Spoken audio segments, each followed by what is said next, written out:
जय हिंद। आपका प्रचंड प्रयास के YouTube चैनल पे एक बार फिर से स्वागत है। मैं आर.एस. शर्मा आज आपको पढ़ाने वाला हूं हाई स्कूल का टॉपिक, साथ ही इंटर के लिए भी इंपॉर्टेंट होगा, जिसमें हम प्रतिरोधों का समायोजन देखने वाले हैं। आपकी यूपी बोर्ड परीक्षा हो, चाहे सीबीएसई हो, चाहे किसी भी बोर्ड की अगर बात कर लें, लेकिन इससे जुड़ा हुआ क्वेश्चन आना तय ही होता है। मतलब हम इसमें जानेंगे कि प्रतिरोधों को, जी हाँ, जो रेजिस्टेंस है ना, कॉम्बिनेशन ऑफ रेजिस्टेंसेस की बात करेंगे।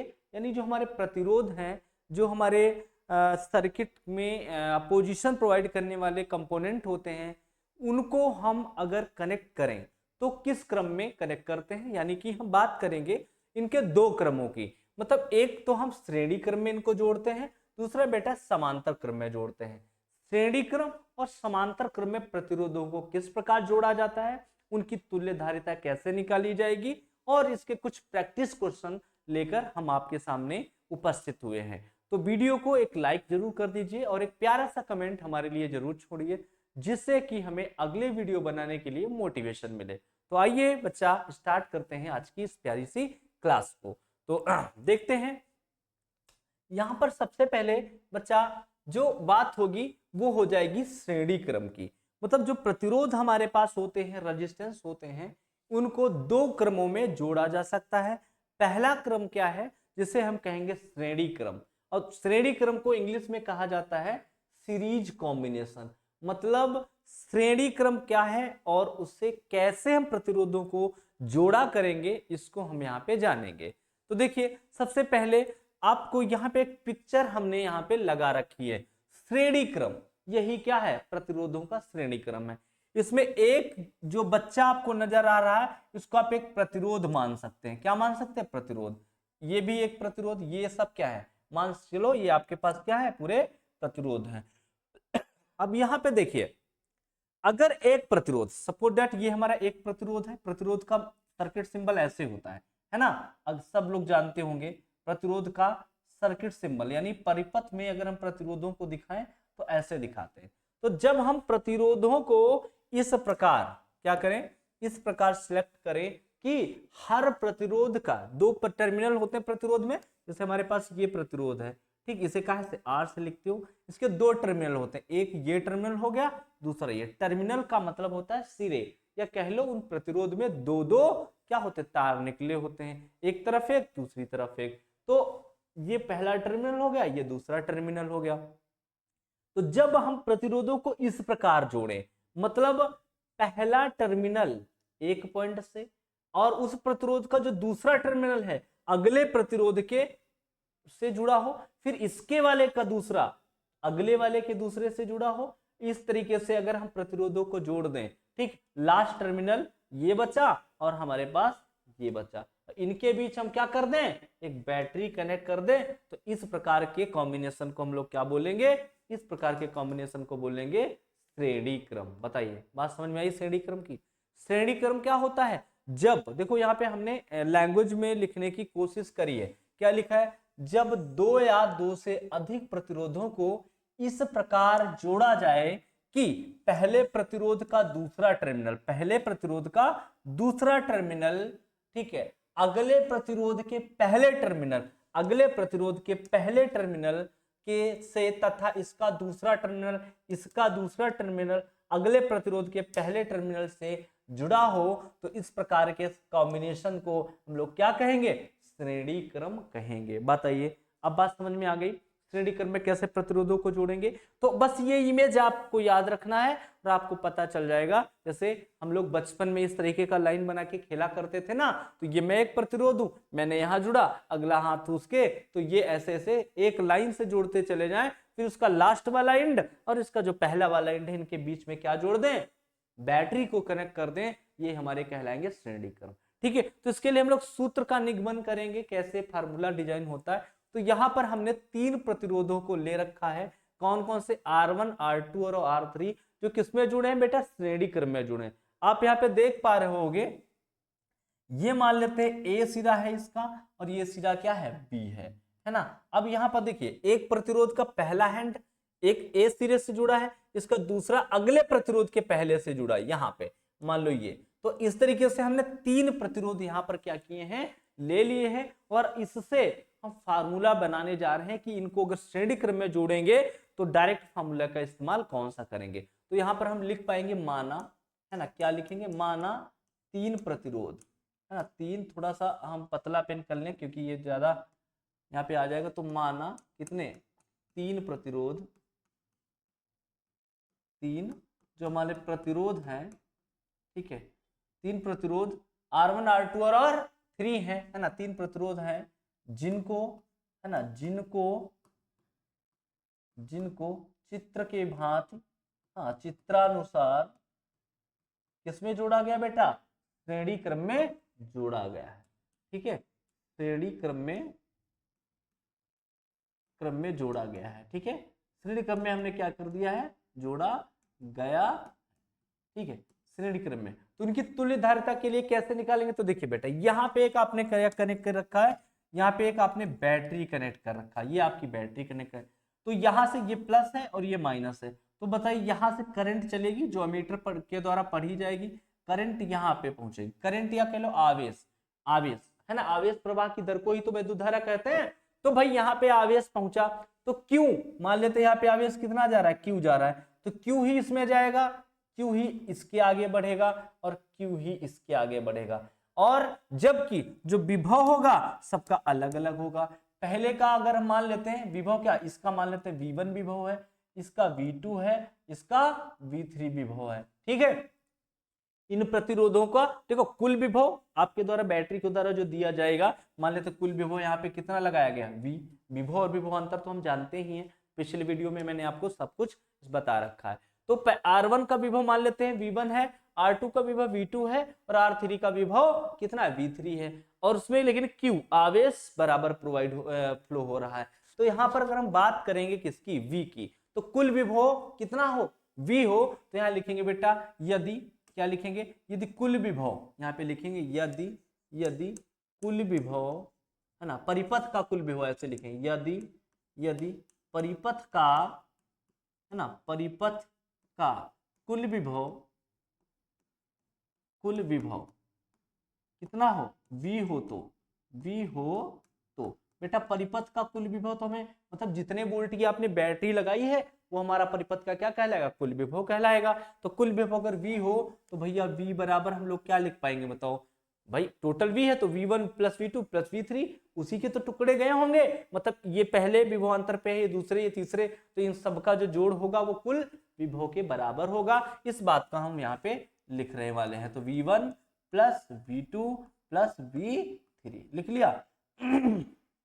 अब थोड़ा सा यहाँ पर ध्यान दीजिए बेटा, V1 बराबर, V बराबर क्या होता है, V बराबर बताइए, अगर आप जानते हैं तो एक चीज बताइए, H करंट की बात कर लेते हैं, हाँ, चाहे आवेश इसमें गया हो, चाहे हम यहाँ पे क्या करंट की बात कर लें, तो बच्चा यहाँ पे जो अगर हम करंट की बात करें तो I करंट यहाँ पे गई होगी, I ही यहाँ पे गई होगी, तो बताइए यहाँ पे मान लेते हैं I करंट इसमें फ्लो हो रही है, तो करंट तो यहाँ तक पूरी I ही जाएगी, बताइए I ही जाएगी। जैसे आवेश जा रहा था, आवेश प्रवाह की दर को ही विद्युत धारा कहते हैं, तो परिपथ में करंट कितनी बह रही है, I, तो यहाँ पर हम V1 IR होता ओम के नियम से, तो V1 IR1 हो जाएगा, क्योंकि सब में भैया करंट कितनी जा रही, I ही जा रही है, तो I1 I2 लिखने से कोई फायदा नहीं है, क्योंकि इसमें भी I है, I ही आगे बढ़ेगी, तो एक तार में सीधे जो करंट यहां से चली है वो सब में ही पास होती चली जाएगी, तो ये V1 बराबर ये हो जाएगा,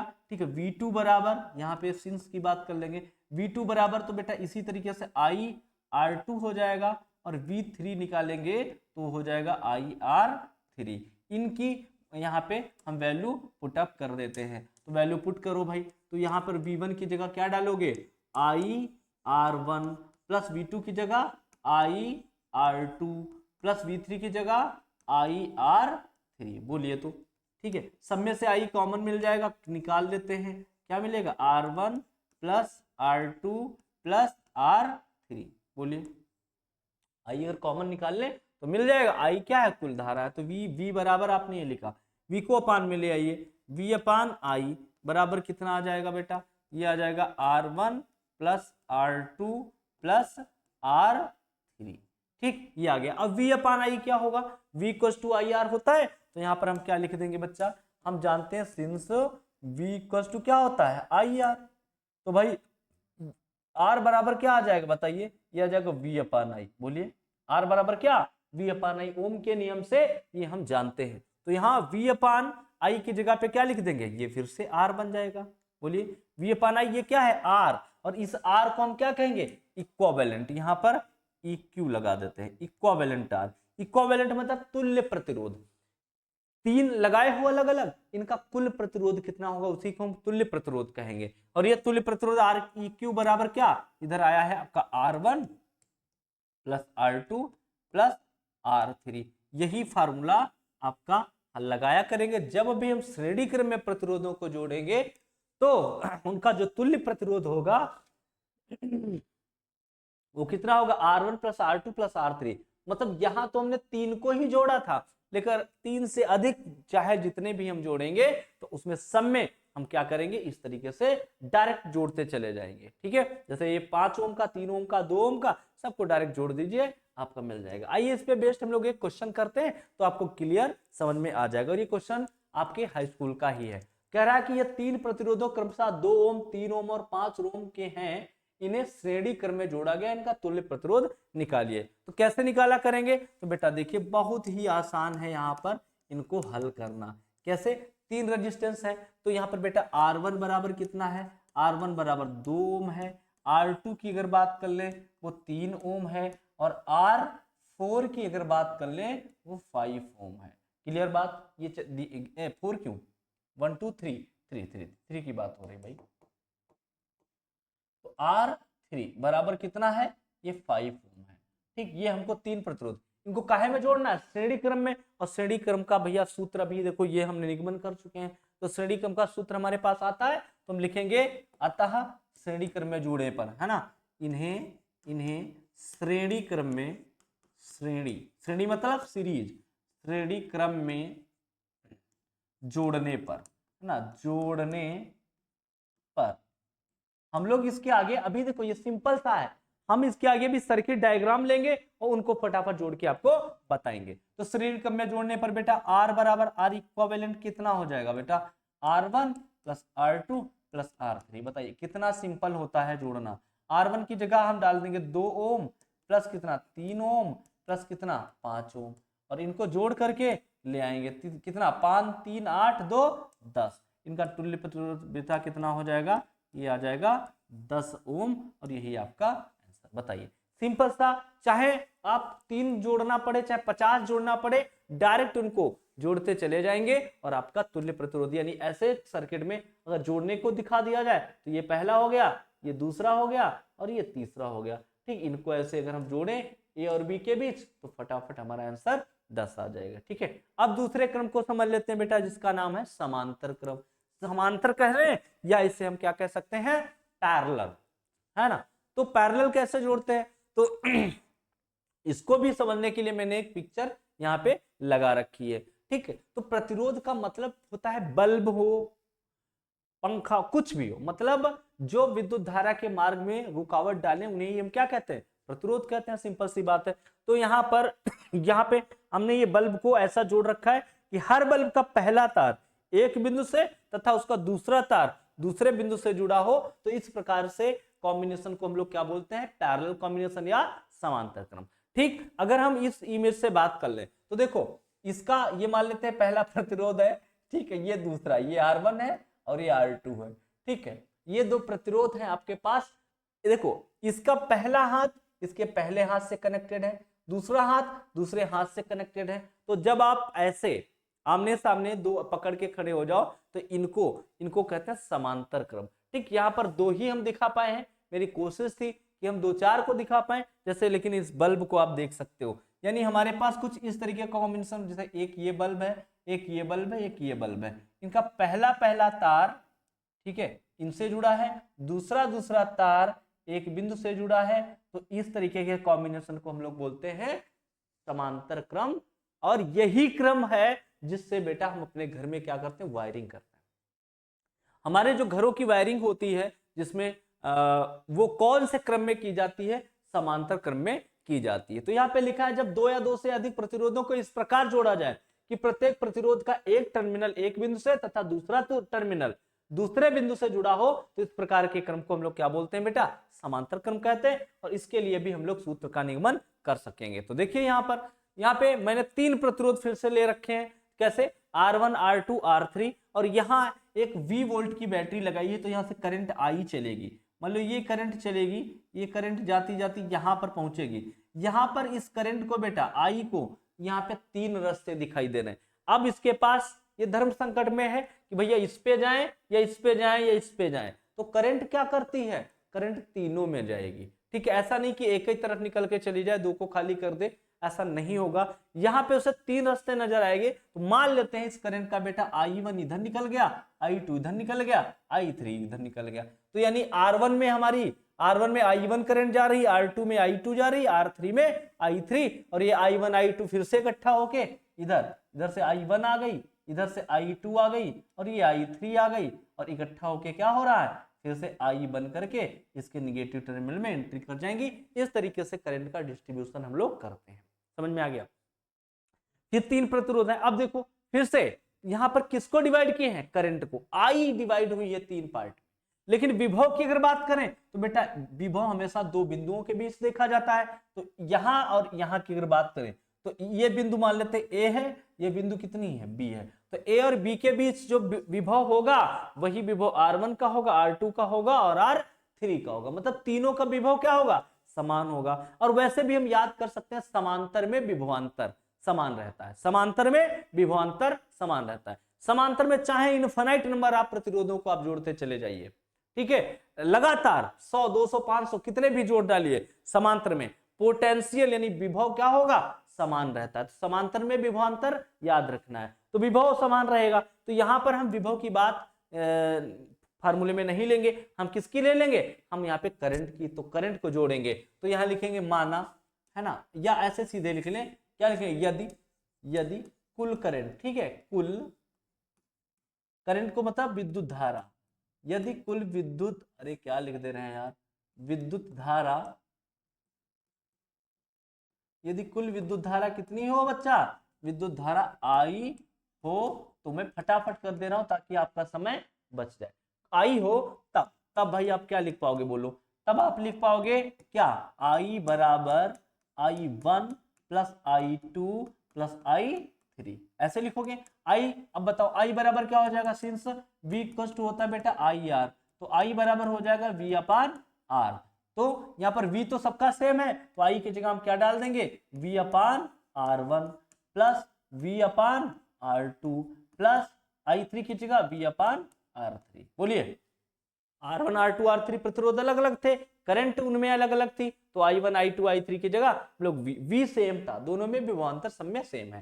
तो ये कितना आ जाएगा? ये बच्चा आ जाएगा, V कॉमन ले लें तो आपको मिल जाएगा 1/R1 plus 1/R2 plus 1/R3। बोलिए, मिल जाएगा। इधर I चल रहा है, इसको अपान में ले आइए, I अपान V कर लीजिए, तो इधर 1/R1 plus 1/R2 plus 1/R3 ऐसे मिलता चला जाएगा। और ज्यादा हो तो ऐसे जोड़ते चले जाइए, और इसी को हम क्या कर लेंगे? अब देखिए I अपान R, तो यहाँ पे I अपान R क्या होगा? I अपान R, तो देखो V इक्वल टू IR होता है ना, I अपान R नहीं, I अपान V, तो I अपान V, तो इसके अपान में लगा तो 1 अपान R बन जाएगा, तो ये बन जाएगा 1 अपान R यानी इक्विवेलेंट R, पूरे सर्किट का तुल्य प्रतिरोध।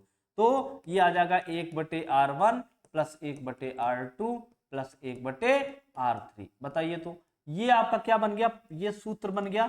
अब चाहे जितने प्रतिरोध हमको समांतर क्रम में जोड़ने हो, तो हम क्या इस फार्मूले का इस्तेमाल करके आसानी से जोड़ पाएंगे। क्या करना है? सबको पलट के 1/, करके जोड़ते चले जाओ, लास्ट में जो आंसर आए उसको क्या कर दो? फिर से पलट दो, क्योंकि 1 अपान R आएगा ना, उसको हम पलट देंगे तो हमें क्या मिल जाएगा? R equivalent. इसको समझने के लिए हमारे पास एक एग्जांपल है। तो देखिए यहां पर फिर से उसी तरीके से हमने ले रखा है 3 प्रतिरोध R1 R2 R3, इनको काहे में? समांतर में जोड़ना है। तो यहाँ पे क्या लिखेंगे? यहाँ पे R1 बराबर कितना है बेटा? ये R1 बराबर 6 ओम है, R2 की अगर बात कर ले बेटा ये 3 ओम है, और R3 कितना है? 4 ओम है। ये आपके पास है, इनको हमें काहे में जोड़ना है? इनको हमें समांतर क्रम में जोड़ना है। तो समांतर क्रम में जोड़ने पर है ना, समांतर क्रम। तो समांतर क्रम में बेटा कैसे जोड़ते हैं, अभी हमने फार्मूला डिजाइन किया है, आर इक्विवेलेंट बराबर कितना, 1/r1 plus 1/r2 plus 1/r3। तो देखिए वैल्यू डाल देते हैं, आगे ही डाल देते हैं, 1/r1 मतलब 1/6 प्लस 1/3 प्लस 1/4। तो बेटा इनका एलसीएम लेना पड़ेगा हमें, इनका एलसीएम कितना आएगा बोलिए, 12 आ जाएगा, इनका एलसीएम 12 आएगा, है ना। तो यहाँ पे 2 आ जाएगा, जोड़ना तो जानते हैं एलसीएम लेना, इनका तीनों को फ्रैक्शन जोड़ देना है। यहाँ पे 4 आएगा और यहाँ पर 3 आएगा, बोलिए 3 चौके 12 और 4 तियां 12। तो ये कितना आ गया टोटल ऐड करके, टोटल ऐड करके बेटा देखिए 4 2 6 3 9, 9/12 आ गया, 9/12। ये आपका 1/r इक्विवेलेंट की वैल्यू आई है। हमें क्या चाहिए, हमें चाहिए आर की वैल्यू। तो यहां से आर इक्विवेलेंट बराबर कितना निकाल लेंगे बताओ, कितना आ जाएगा, इसको पलट देंगे, इसको पलटेंगे तभी तो आर इक्विवेलेंट आएगा। तो 9 12/9, 3 से काट दीजिए, 3 चौके 12 और 3 तिया 9, मतलब 4/3, या इसको एक सही 1/3 क्या कह लो, आंसर ओम में आ जाएगा, या डेसिमल में आप आंसर दे सकते हो। ये आपका आंसर आ चुका है, बताइए समझ में आ गया। बहुत सारे बच्चे यही करते हैं कि क्या करते हैं, यहाँ पे 1/r की जैसे 9/12 आ गया तो यही आंसर हो गया। तो वहां पे ध्यान रखना है बेटा, फाइनल आंसर के बाद हमें उसे क्या करना होगा, पलटना जरूर होगा। समझ में आ गया। तो ये समांतर क्रम हो गया, ठीक है। फिर हम यहाँ पे हम लोग बेटा जो पढ़ रहे हैं उसके लिए अगर आप इससे बहुत अच्छा और पढ़ना चाहते हैं, सारे सब्जेक्ट पढ़ना चाहते हैं बहुत ही कम फीस में, तो आप हमारे साथ प्रचंड प्रयास के साथ जुड़ सकते हैं, जिसमें हम लोग सारे सब्जेक्ट की तैयारी बहुत ही कम फीस में, यानी कि 200 300 और 199 रुपए में हम इसकी तैयारी करवा रहे हैं। आप हमारे सारे कोर्सेस हमारे एप्लीकेशन पे यानी प्रचंड प्रयास ऑफिशियल पे जाकर के यहाँ पे गूगल पे से डाउनलोड करिए और सारे कोर्स को आज ही रजिस्टर करिए, और सारे क्वेश्चंस और वो सारे के सारे जो कोर्सेस हैं 50% डिस्काउंट के साथ अवेलेबल है। कक्षा 1 से लेकर 12 तक सभी कोर्स आपका 50% डिस्काउंट पे है, और वो भी आपके पॉकेट मनी से भी कम फीस में। तो आइए आज ही हमारे साथ जुड़ने के लिए हमारे प्ले स्टोर से हमारे एप्लीकेशन को डाउनलोड करिए। तो ये बेटा हो गया। अब हम कुछ क्वेश्चनों की क्या कर लेते हैं, प्रैक्टिस कर लेते हैं, क्योंकि जो हमने 2 फार्मूले पढ़े हैं समांतर क्रम और श्रेणी क्रम, ऐसे फिगर दिए होते, इनसे हम लोग कैसे तुल्य प्रतिरोध ज्ञात किया करेंगे, ऐसे कुछ हम क्या करेंगे, प्रैक्टिस करने वाले हैं। तो बच्चा यहाँ पर देखिए 3 प्रतिरोध आपको नजर आ रहे होंगे, एक मान लेते हैं ये R1 है, ये R2 है और ये R3 है। ठीक, ऐसे हम लोग क्या कर दिया करेंगे, नेमिंग कर दिया करेंगे। ठीक है, सर्किट समझ में आ रहा है। 2 प्रतिरोध एक लाइन में जुड़े हैं और तीसरा यहाँ पे अलग से जुड़ा है। तो अब हमें इसमें पहचानना होता है सबसे पहले कौन सा श्रेणी में है, कौन से समांतर में है। ठीक, एक साथ आप सारा इक्विवेलेंट नहीं निकाल सकते, तो इसको पार्ट पार्ट में करते हैं, है ना, पार्ट पार्ट से करते हैं। तो सबसे पहले देखो ए और बी के बीच हमें क्या निकालना है, तुल्य प्रतिरोध निकालना है। तो यहां हम देखें इन पॉइंटों के बीच, इन 2 ए और बी के, यहां से देखो इस प्रतिरोध का पहला सिरा एक बिंदु से, इसका दूसरा सिरा अगले प्रतिरोध के पहले बिंदु से, फिर इसका अगले। अगर हम ऊपर वाली लाइन की बात कर ले बच्चा, तो ऊपर वाली लाइन में ये दोनों हमें काहे में नजर आ रहे हैं, श्रेणी में नजर आ रहे हैं। काहे में, श्रेणी में आ रहे हैं आपको कि नहीं बताइए। R1 R2 काहे में, श्रेणी में, एक ही लाइन में। ऐसे जैसे हमने आपको बताया था बच्चा हाथ पकड़े खड़े हैं, तो देखो मान लो ये बच्चा इसका हाथ पकड़े, ये बच्चा इसका हाथ पकड़े, मतलब ये जो प्रतिरोध है वो किसमें है, श्रेणी क्रम में है बच्चा। और श्रेणी क्रम में तो यहाँ पे लिखेंगे यहां R1 तथा, ऐसे लिखा करेंगे R1 तथा R2 काहे में है, श्रेणी क्रम में होंगे।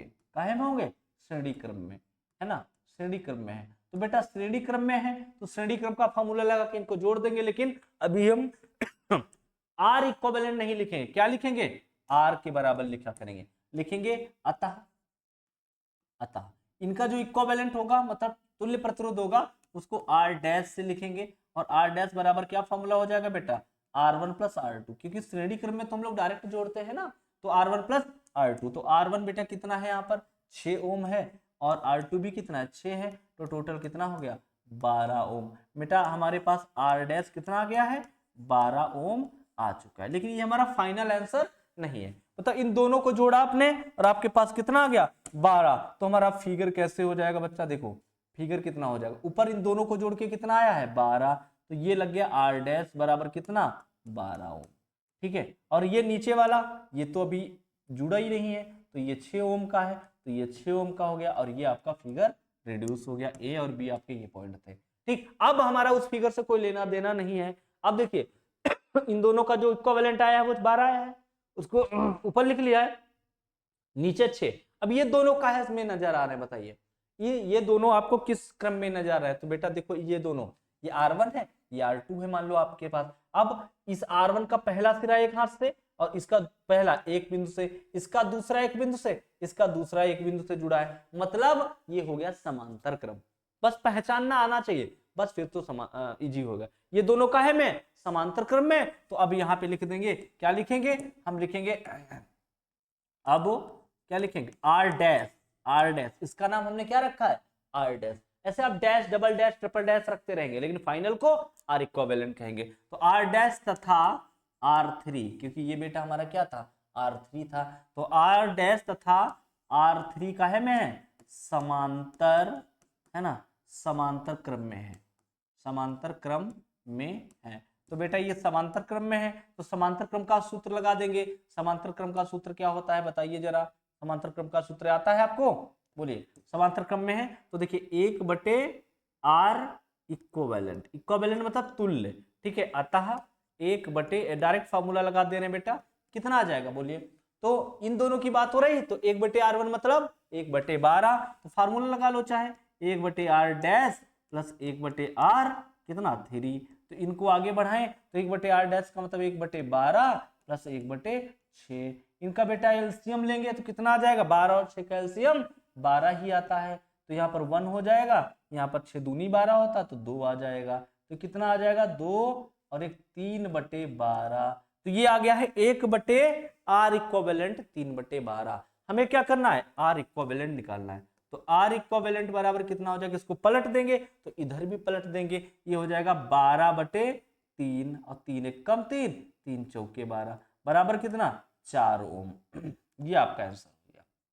मतलब अगर इस तरीके से 3 प्रतिरोधों को आपस में जोड़ दोगे, एक 6 का था 6 के, तो 3 3 मतलब 3 6 ओम के प्रतिरोधों को इस प्रकार जोड़ोगे तो उनका तुल्य प्रतिरोध कितना आएगा 4, इसका मतलब वो केवल 4 ओम के प्रतिरोध की भांति काम करेंगे। ठीक है, ऐसे नेक्स्ट एक क्वेश्चन और देख लेते हैं फटाफट। परिपथ का तुल्य प्रतिरोध ज्ञात करना है, इस तरीके का आपको एक परिपथ दिया गया है, तो कैसे ज्ञात करेंगे। तो देखो यहां पर भी हम लोग फटाफट क्या कर लेते हैं, नंबरिंग कर लेते हैं, नेमिंग कर ले। इसको नाम दे देते हैं R1, इसको नाम दे देते हैं R2, इसको नाम देते हैं R3 और इसको नाम देते हैं R4। आपको दिख तो रहे होंगे, है ना, ये 4 प्रतिरोधों को कुछ इस तरीके से जोड़ लिया गया है। तो बेटा पहले इन दोनों को जोड़ लें, फिर इन दोनों को जोड़ लें, फिर उन दोनों को जोड़ लें जो आएगा। तो देखो इन दोनों को आपको समझ में आ गया समांतर क्रम में, क्योंकि देखो इनका पहला एक पॉइंट से, इनका दूसरा एक दूसरा अलग पॉइंट से जुड़ा, तो ये दोनों काहे में है, काहे में बोलो समांतर में। तो यहां पर लिख देंगे, क्या लिखेंगे फटाफट कर लेते हैं,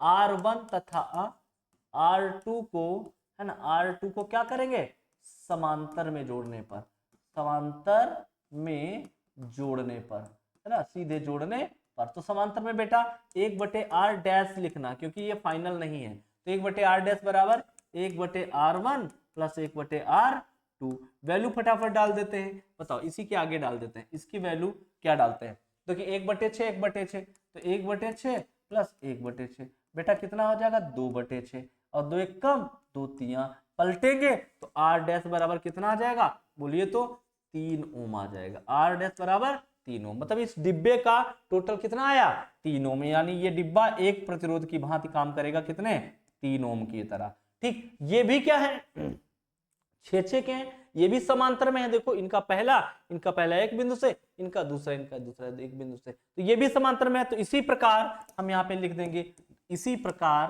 है ना, इसी प्रकार, है ना, R3 तथा R4 का तुल्य प्रतिरोध, है ना, तुल्य प्रतिरोध कितना हो जाएगा बच्चा आप बताओ, इनका भी कितना हो जाएगा, उनको R डबल डैश से लिख लेना, बराबर कितना हो जाएगा 3 ओम होगा, डायरेक्ट लिख लिए। क्यों? क्योंकि जब 6 इनको जोड़े तो 3 आया, तो उनको भी जोड़ेंगे तो इतना ही तो आएगा। अब इनका प्रतिरोध जोड़ करके आप यहाँ पे लिख दो, ये कितने का आया है, ये भी कितना आया 3 ओम।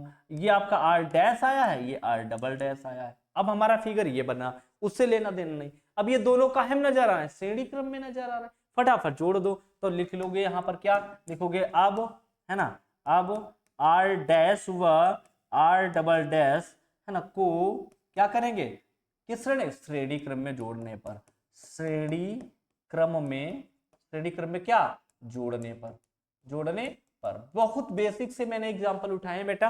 तो क्या श्रेणी क्रम में जोड़ेंगे तो क्या आर इक्विवेलेंट बराबर क्या, डायरेक्ट इनको जोड़ते हैं तो 3 3 6, 3 + 3 बराबर कितना 6 ओम। और यही आपका क्या हो जाएगा, आंसर हो जाएगा। इनका तुल्य प्रतिरोध पूरे का कितना आ गया, 6 ओम का आ गया। बताइए पूरे का कितना आ गया, 6 ओम का आ गया। फटाफट एक क्वेश्चन और समझ लेते हैं। ठीक है, इस तरीके का अगर मान लो आपके पास आ गया तो कैसे जोड़ेंगे। ठीक है, तो देखिए यहाँ पर क्या करेंगे, देखो यहाँ पे नेमिंग है, ये R1 दिया गया है, दिख रहा होगा, ये R1 है, ये आपको ये R1 है, सॉरी एक मिनट हम दूसरे पेन से कर दें। तो आपके पास देखो बेटा, ये आपके पास R1 है, ठीक, ये R2 है, ठीक, इन्होंने इसको R3 कहा है, ये R4 है, और ये R5 है, ये 5 है, और ये R6 है।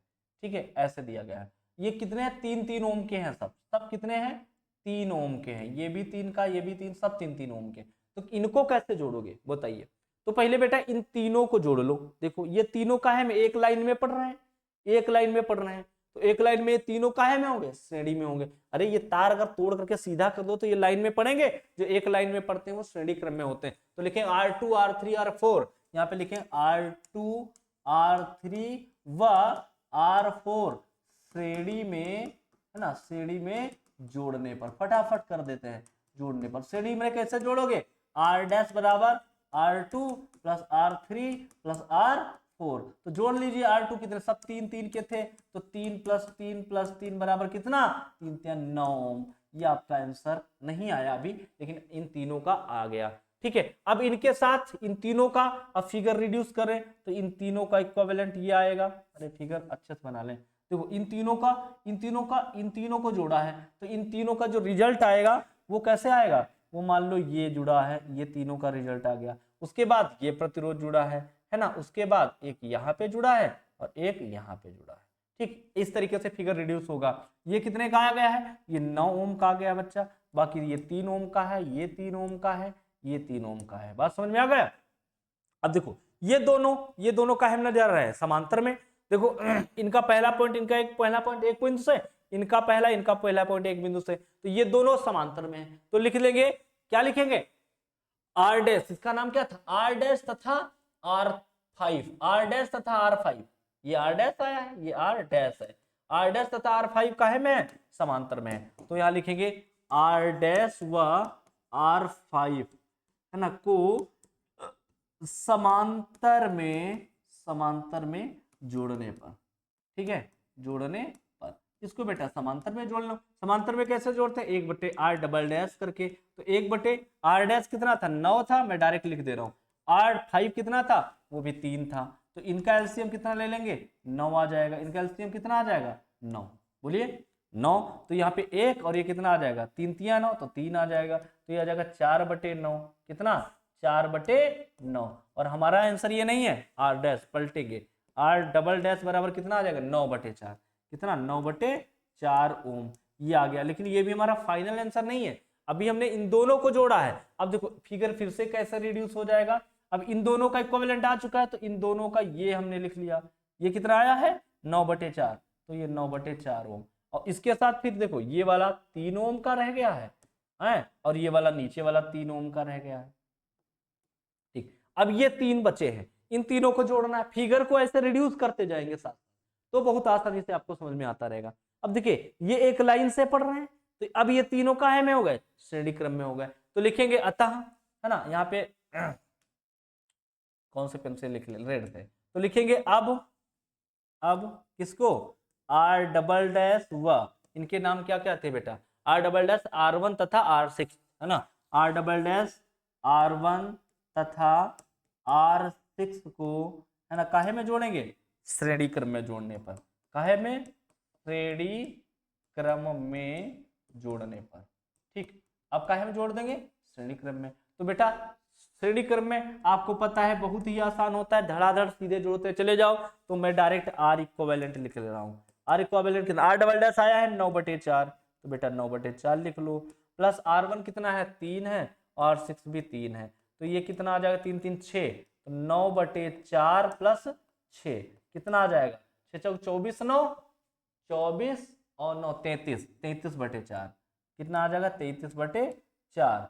बेटा यहीं पे आंसर छोड़ दीजिए, या ये इम्प्रॉपर फ्रैक्शन है, आप इसको दशमलव में भी बदल करके यहाँ पे आंसर छोड़ सकते हैं। ठीक है, तो ये रही, आगे भी कई सारे क्वेश्चंस हैं, बस समय को ज्यादा न बढ़ाते हुए हम इस क्लास को यहीं पर रोक दे रहे हैं। इससे ज्यादा अगर क्वेश्चन आपको देखने हैं तो हमारे एप्लीकेशन पे आइए, या हम नेक्स्ट वीडियो कोशिश करेंगे कि और ढेर सारे क्वेश्चन को लाके आपके साथ हम प्रैक्टिस करें, ताकि आप यूपी बोर्ड की एग्जाम की खोपड़ी में छेद करने में बहुत ही माहिर हो पाए। तो मिलते हैं अगले वीडियो में, तब तक के लिए जय हिंद।